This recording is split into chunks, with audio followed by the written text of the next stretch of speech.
What's your favorite sports game? For most Americans, I guess it's going to be either baseball or American football. For most Cameroonians, it's probably going to be football, like what Americans call soccer. And one thing that I've noticed that is common with all these sports games is that there's a way to measure the winner and the loser. If I ask you, how do you know if somebody's won? Clearly they have probably a higher score, a better score, something that allows them to measure, to know who won and who lost. And when I think of sports games using that particular analogy of the fact that there is always a winner and a loser and there's a scorecard, I think of a particular quote that I first heard from Casey Neistat, which said, "Without a goal, you can't score." And in this video, I want to talk about goal setting, particularly New Year's resolutions. Why I never used to set goals, what changed my mind about those goals, and a few videos that I've watched recently that have really helped me, guided me around setting goals in a better way, much more productive. And finally, I would like to share with you my goal for YouTube. Yeah, I'm worried about that one.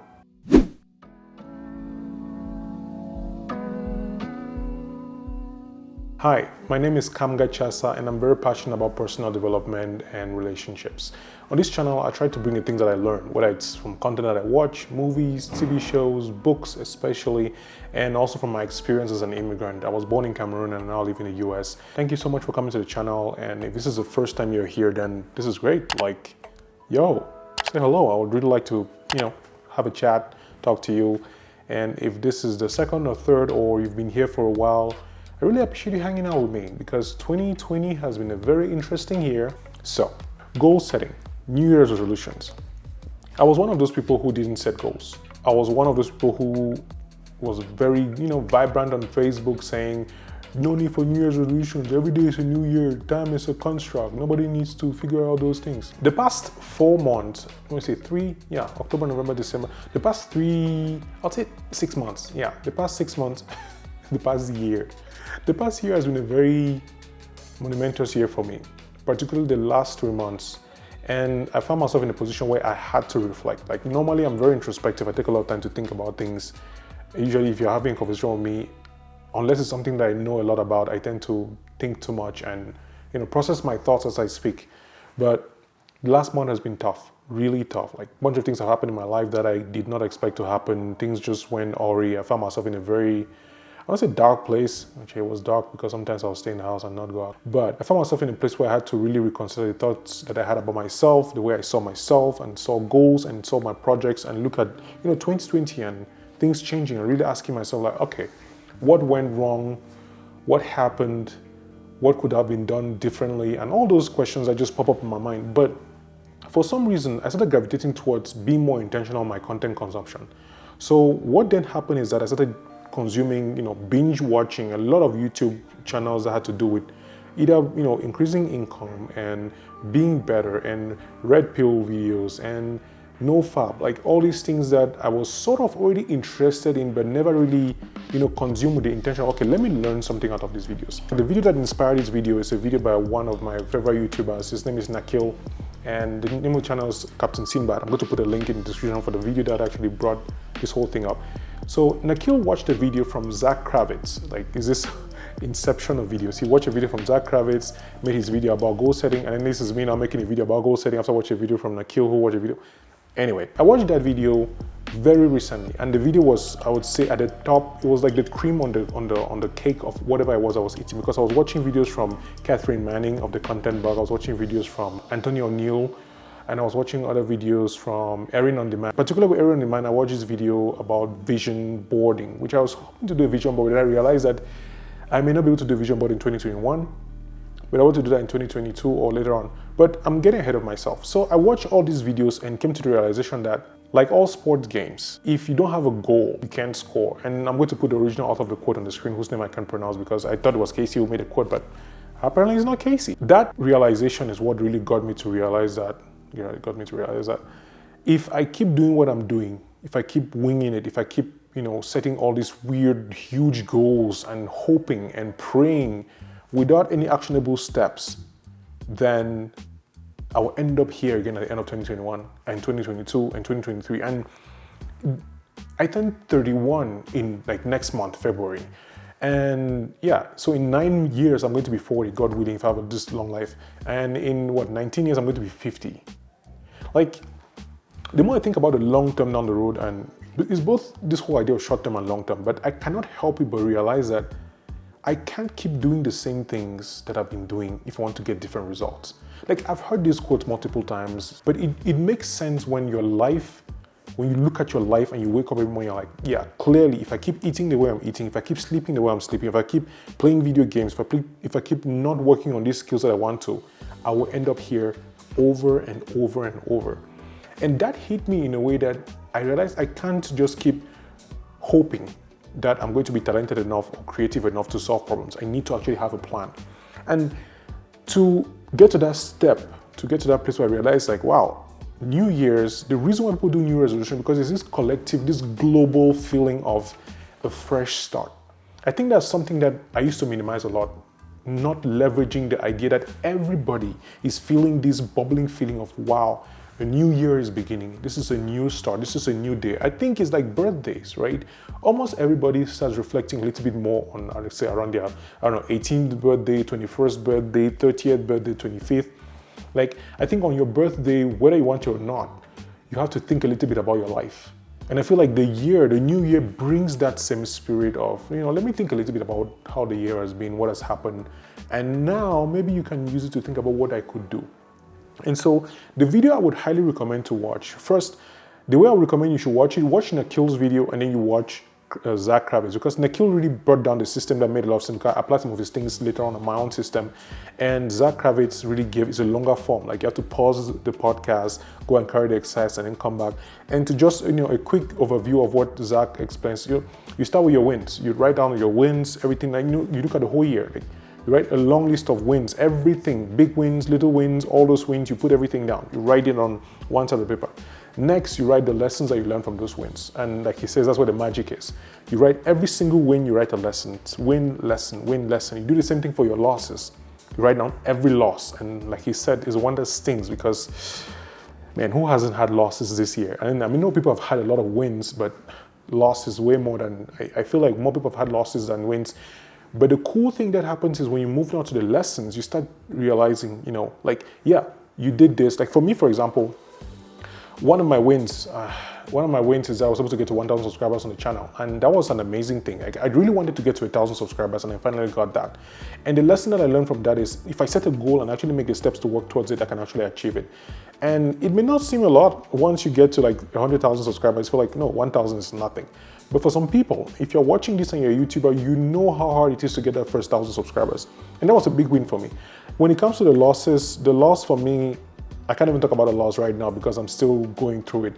But the thing that I learned about a loss is that I need to know myself more. Like, I need to actually understand who I am, what I want, my perspective, my purpose, my vision. And it sounds very selfish, but the fact is, if I don't have these things in me, I can't bring them out. If I don't love myself enough, I can't love other people. And that's what people tell you, the more you love others, the more you can love yourself. But I feel like I'm one of those people who needs to get comfortable in my own skin before I can allow other people to get inside or share that with people. And so when you do the wins and losses, the cool thing, I don't want to spoil this thing. You know what? I'm going to stop here about the exercise because I think it's worth going through the process by yourself if you want to be able to figure out how to improve the next couple of months, the next couple of years for you. So I'm not going to give spoilers for that. I think you should watch it. Watch Nikhil's video, watch Zack's video. I'm going to put Erin's video on vision boarding as well, and Anthony O'Neill's video as well on 2021, on starting a better 2021. Yeah. So those are the 4 videos I recommend I should watch. And my mind changed because I realized that I needed a plan. That was really it. I needed a plan to change things. I couldn't just keep going with that. And that now got me thinking about making that plan, which I have made. And so one of my goals, because I have 3 goals for this year, 3 main goals that for the next 2021, I'm going to work on these goals. And one of those goals, which I wanted to share, actually typed in yesterday in the Cameroonian YouTubers group that I'm a part of. And it was one of my goals, I don't even know how to say it, is that I want to get 10,000 subscribers by the end of 2021. And I'm going to be doing that by posting at least 2 videos every week or 2 videos every 3 days.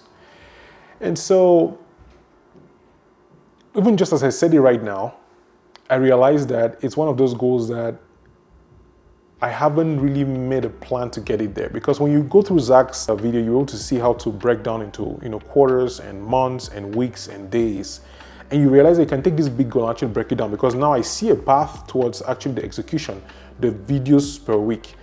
But that 10,000 subscribers is not a goal that I can't make that happen with my sheer will and sheer effort. What I'm relying on is knowing that by making these videos and improving and growing, I should be able to get to a particular point where I make the kinds of videos that attracts people. And so I'm very much aware that someone will say that's not a good goal. That's not a good idea. Like, you can't measure how many people subscribe to your channel, right? But I really think that not giving it a shot is shooting myself in the foot. And it's taken me 2 years to get 1,000 subscribers. Now I want to take 1 year and get 10,000 subscribers. Like, who do I think I am? Like, that's the point of this whole goal setting thing and yours. Like, you first of all have to believe that it's possible. And I do think that it's possible. I think that for the past couple of months, even the past year, the reason why I've not been able to grow on YouTube is because I wasn't consistent. I wasn't solving people's problems. Those are the two main things. If you show up consistently and you solve somebody's problem, you win, whether it's in YouTube or in business and life. And it's so basic that I find myself realizing that, oh my God, I haven't really been addressing things that I need to be addressing in my life. I'm prioritizing things and just letting the water pile up without doing that. But that's another story. So that's a big goal that I have for myself for YouTube. And the way I'm going to achieve that, and I'm going to look back to this video and see myself, having this fear, because I'm actually afraid of it. It might sound like a stupid, but yeah, 10,000, just talking about it, I'm like, many people would think that is something that is either easily attainable or impossible to attain in a year. And I think that's the way I want to set my goals now. And that's one of 3 goals. There are 2 other goals that I can't talk about now. They're personal goals, and I'm working on them. And one thing that I've understood about setting goals is that you don't have to set like this long list, this parchment of goals. And yeah, not to make this video longer than it needs to be, I used to think that New Year resolutions were for suckers and that nobody should be making New Year resolutions. But I think with the proper mentality, the proper plan and proper idea, you can actually use this global energy to project yourself into the future. Ayodeji always talks about in the 5-year plan and how he was able to transform his life in 5 years. And I think it's very similar. Like, I can't imagine myself in only 1 year getting a bunch of things done. But on the other hand, thinking of people like Peter Thiel and with his idea of 0 to 1, you look at how can you achieve your 10-year goals in 6 months? If you think like, how can I achieve something that was supposed to take 10 years or 5 years in a year? So the way you start thinking about a problem now changes, because it's no longer about the time. And I mean, granted, how much time do we have on Earth? Like, how many people have died because of COVID? How many people are dying because of COVID? How many people, are dying because of other things that are not COVID related? We always think that we have enough time until we don't. And I'm really wanting to put myself under that fire of, bro, yes, enjoy life. Enjoy every single day. Like, every night I try to be, ask those 2 questions that I saw from Better Ideas, which is, what made me smile? Who did I help? What am I grateful for? And I try to get at least answer those questions every night. And if I cannot answer those questions comfortably, then the next day I have to figure out a way to do that, to help somebody to smile and to be grateful for something. Whether just to be grateful for the fact that I can even speak to people. We have to balance these goal settings, this projection of the future, like these things that we want. I mean, I'm talking about me. I have to be able to balance these things with also what I already have. Because the big thing that happened to me the past year is that I saw myself becoming somebody that I wasn't, in a way that was very scary and almost detached to the reality of what I'd lived throughout the year. And so I need to be able to maintain that balance between, yes, I have these things that I want to achieve and these goals that I would like to get and these things that I want to have for myself, my family, my community, but also I already have these things. Like, in a way, when I get these things, I'm not going to change much. Like, hopefully I won't change. I don't want to change to become somebody else entirely. Like, I want to have those feelings now. And that's the difference between, intentions and goals and all that amazing things that I think that these videos below will make a better explanation of it than I would. So, yeah. If this is the first time that you're seeing any of my videos on the internet, I'm grateful for that, and I would like to, you hang around. And so the next video is going to be on the channel is going to be a review of the book Eteka, Rise of Imamba by Ben Hinson. I read the novel and I really enjoyed it. I'm going to be doing a lot more reviews this year, particularly of African fiction. So If you're interested in that kind of content or this kind of content, subscribe to the channel, hit the notification bell so that whenever I post a video, you're going to be able to see it. And also, let me know in the comment section, are you going to do new resolutions? Are you going to not do new resolutions? Like, what's your thing? Let me know. All right? I'll see you in the next one.